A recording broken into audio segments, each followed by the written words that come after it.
समस्त टिके शाग खाओ शाग खाऊच ना सबदिन टिके शाग खाओ अंडा खाओ पनीपरिया खाओ देगा सोयाबीन किए खाऊँ कहल सप्ताह केथर सोयाबीन खाऊच कहल खाऊच सोयाबीन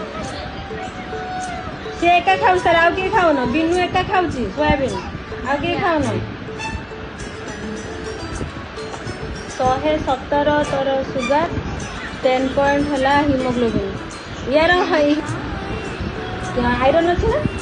आयरन अच्छे केते अच्छे जमती खाऊलु आयरन सेमती खाइब है 60टा जमती खाऊलु सेमती खाइब यहाँ दुटा सका यहाँ मल्टीविटामिन यहाँ खाइबार घंटे 2 घंटा छाड़ी बिस्कुट बिस्कुट खाई खाइदे गोटे गोटे हाँ सब